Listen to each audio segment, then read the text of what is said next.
Hello, everyone. We are officially at week 6, and today is the third part of our exploration of quantitative research methodology.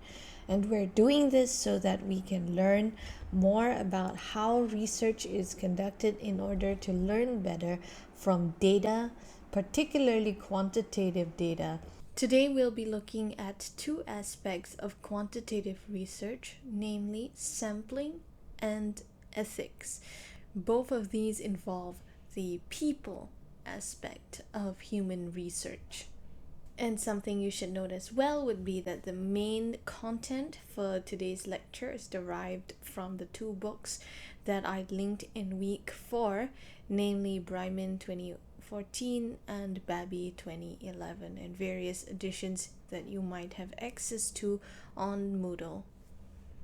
So let's say you're doing a quantitative research project and you're thinking about, say, the instrument of your research. That is, will you be getting people to complete a self-completed questionnaire on the computer or any electronic device? Or will you be conducting structured interviews where they're essentially the same as questionnaires and you're asking close-ended questions, but you're asking people in person and recording their answers yourself rather than having them complete the questionnaire. So these are some of the choices that you can make for assignment 2. However, there's a second type of choice which has to do with sampling. Now, let's say that your university is quite large and has around 9,000 students. It is extremely unlikely that you will have the time and resources to conduct a survey of all these students. It is unlikely that you would be able to send questionnaires to all 9,000, and even more unlikely that you will be able to interview all of them. It is almost certain that you will need to sample students from the total population of students at the university. Breiman has a very simple and clear definition of sampling. A sample is the segment of the population that is selected for investigation. It is a subset of the population, and the method of selection may be based on a probability or non-probability approach. Breiman's definition of a population is the universe of units from which the sample is to be selected. The term units is employed because it is not necessarily people who are being sampled. The researcher may want to sample from a universe of nations, cities, regions, firms, etc. Finch and Hayes 1994, for example, based part of their research upon a random sample of wills.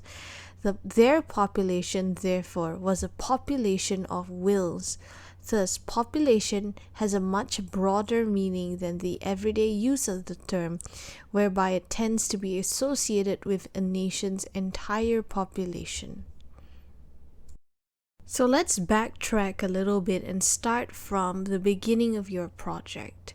First, you identify the issues to be researched. You review literature and theories related to the topic or area, meaning you look at previous studies like the 4 that you're looking at for assignment 2. You formulate your research question, and then you consider whether your question is appropriate for a social survey, that is, a survey of people.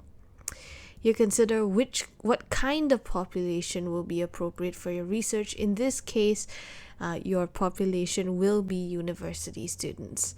Then you consider what kind of sample design will be employed. That is your plan for recruiting the participants of your study.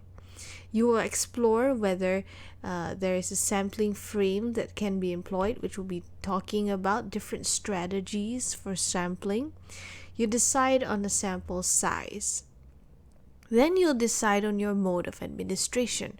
Will they be face-to-face structured interviews using questionnaires? Would it be by telephone or post? Probably not. By email? Maybe.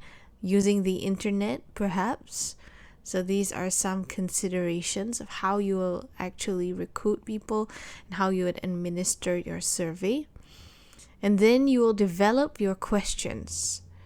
You will review the questions. Perhaps you will even do a pilot test, that is, get people to take your survey and make sure they understand your questions, which I'll be helping, kind of giving you guys feedback on it. I will be looking at your survey questions and helping you kind of like do a pilot test, except more it's graded. You can revise the questions, finalize your questionnaire, and then finally you go out, you get the people who are your sample from the population, your sample of university students. You administer your questionnaire. Perhaps you might or might not do this. You might follow up with people whom you might have sent the questionnaire to who haven't responded. And then you will transform the questionnaires into data, and then you'll analyze the data. We won't be using analytical software. We'll just be doing very simple things with the data, and then interpret findings, and then consider the implications of findings for the research question. So mostly this part will be in between assignments 2 and 3 and basically assignment 3. According to Earl Babbie, the techniques for sampling in human research were developed through political polling. So if you've heard of political polls predicting election results, then you probably have had some familiarity with the idea that if you can't sample everyone in the population, you can sample a small number of people and try to do that in a way that represents the entire population. So, the Literary Digest was a popular magazine published between 1890 and 1938. In 1916, Digest editors mailed postcards to people in 6 states asking them whom they were planning to vote for in the presidential campaign between Woodrow Wilson and Charles Evan Hughes. Now, they predicted accurately the results of the 1916 election as well as 1920, 1924, 1928, and 1932. And then came 1936, the heat of the Great Depression. 10 million election poll ballots were sent to people listed in telephone directories and on lists of automobile owners. 2 million people responded, giving the Republican contender Alf Landon a stunning 57 to 43% landslide over the incumbent President Franklin Roosevelt. However, 2 weeks later, the results of the election came in, and Roosevelt won 61% of the vote. His opponent, Landon, only won 8 electoral votes to Roosevelt's 523. Why the sudden failure when the poll had always been accurate thus far? Well, it's called the sampling frame. The sampling frame for the digest with telephone subscribers and automobile owners. However, in 1936, because of the Great Depression, this design selected the disproportionately wealthy, and thus the results excluded people who were poor and who voted for Roosevelt's New Deal recovery program that sought to end the Great Depression. Thus, the inaccuracy of the election poll tells us something about the importance of scientific and representative sampling. Now, in the same 1936 election, there was another person conducting polls, and his name was George Gallup. He correctly predicted that Roosevelt would beat Alf Landon. However, he used a completely different type of sampling called quota sampling. It's based on a knowledge of the characteristics of the population being sampled. What proportion are men, what proportion are women, what proportion are of various incomes and ages and so forth. And you select people to match a set of these characteristics. In 1936, George Gallup selected respondents to his poll based on levels of income and also in a correct proportion of respondents for each income level. Gallup correctly predicted the election results of 1936, 1940, and 1944. However, because people were so reliant on Gallup polls as being an accurate predictor of election results, 1948 would bring a disaster of epic proportions, one that would make the headlines and become a memorable piece of history. American society had changed drastically during the war. The population had changed, people had changed from rural living to urban living and so forth. However, the Gallup polls for 1948 were based on the 1940 census, and this resulted in inaccurate quota sampling that didn't quite represent the people being sampled.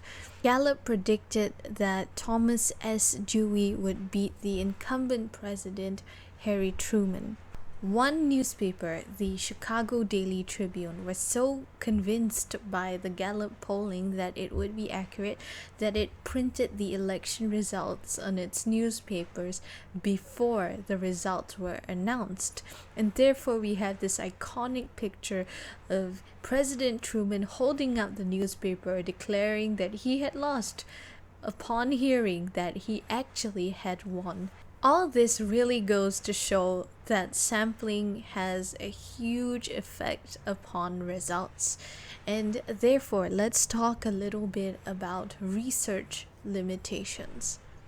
Alright, so now that we've covered the basic concepts surrounding sampling, we're going to be looking specifically at different types of sampling during the tutorial this week, and we're also going to be looking at ethics and how 4 different aspects of ethics in research contribute to methodological rigor and specifically apply to your projects.